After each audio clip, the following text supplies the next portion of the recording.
है ना। जो 4 क्वालिटीज हमने अब तक पढ़ ली हैं उनमें है कॉन्फिडेंट, यानी आत्मविश्वास से भरा हुआ होना चाहिए उस व्यक्ति को। नए आइडिया ट्राई करने में उसको झिझकना नहीं चाहिए। नए आइडिया कोई है आए हैं तो उन्हें वो ट्राई कर सकता है, उसको करना चाहिए, उसकी खूबी है। अगला आ गया पेशेंट। पेशेंस होना जरूरी है, धैर्यपूर्ण होना बहुत ज़्यादा जरूरी है ना। किसी कार्य को करने के बाद उसका रिजल्ट आने में कुछ समय लगता है, इस बात को समझ करके धैर्यपूर्ण होना अत्यंत आवश्यक है। और क्रिएटिव होना बहुत ज़्यादा आवश्यक है, यानी कि रचनात्मक होना बहुत ज़्यादा ज़रूरी है। आप जब तक रचनात्मक होकर के नहीं सोचेंगे तब तक आप किसी अच्छे आइडिया पे आ जाएं, इस बात की कोई गारंटी नहीं है। अब हम अगले उनकी जो 4 क्वालिटीज़ हैं, गुण हैं, उनके बारे में देखते हैं। अगला आ गया रिस्पॉन्सिबिलिटी।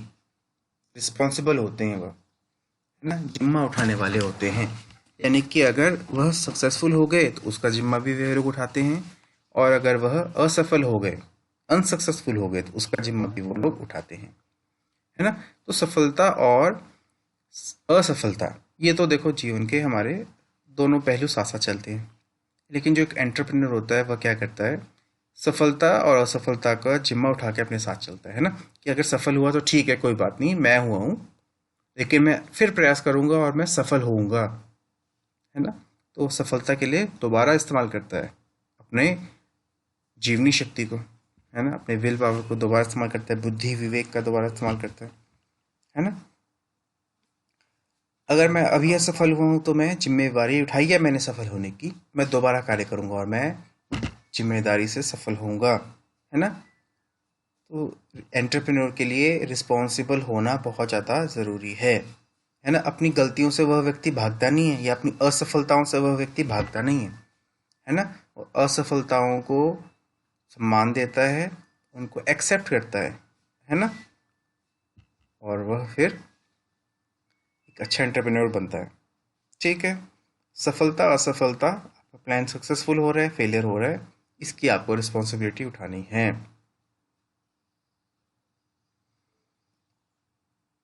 अगला आ गया सोचने वाला व्यक्ति होना चाहिए एंटरप्रेन्योर।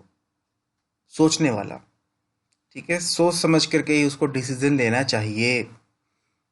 ऐसा नहीं कि बिना सोचे समझे आपने नया आइडिया इस्तेमाल कर लिया, है ना, नया आइडिया ट्राई कर लिया।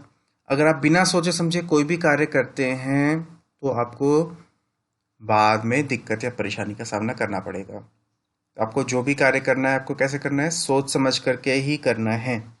आपको कोई डिसीजन लेना है, आपको कोई अपने लिए कोई कदम उठाना है, अपने बिजनेस के लिए कोई कदम उठाना है, अपने सहकर्मियों के लिए कोई कदम उठाना है, आपको सोच समझ के उठाना है।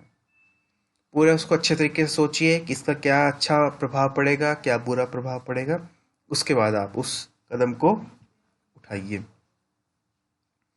ठीक है, एक हो गया रिस्पॉन्सिबिलिटी, यानी कि रिस्पॉन्सिबल होना, जिम्मेदारी उठाना।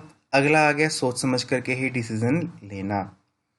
ठीक है, अब आ जाओ अपनी क्वालिटी पर। 7वीं क्वालिटी है हमारी हार्ड वर्किंग, है ना। इसको कर्मठी होना बहुत ज़्यादा ज़रूरी है। आपके पास नए आइडियाज़ आ रहे हैं, रचनात्मक आइडियाज़ आ रहे हैं, आप जिम्मेवारी भी उठा रहे हैं, है ना। आप पूरा सोच समझ के सब कार्य करने के लिए तैयार हैं, लेकिन अगर आप कार्य कर्मठी होकर के नहीं करना चाह रही हैं, आप थोड़ी देर में थक जा रही हैं, आपका मन नहीं कर रहा है कार्य करने का, तो क्या आपको लगता है कि आप किसी भी चीज़ में, एंटरप्रेन्योर तो छोड़िए, आप किसी भी चीज़ में सफल हो पाएंगे। अपनी क्लास को ही ले लीजिए, अगर आप पूरी अच्छे से मेहनत नहीं करेंगे तो आपको लगता है कि आप अच्छे नंबर लेकर के पास हो सकते हैं? नहीं। तो आपको हार्ड वर्किंग होना बहुत ज़्यादा ज़रूरी है। और जब आप एंटरप्रेन्योर बनने की सोच रहे हैं, एक एंटरप्रेन्योर के लिए हार्ड वर्किंग होना अत्यंत आवश्यक है।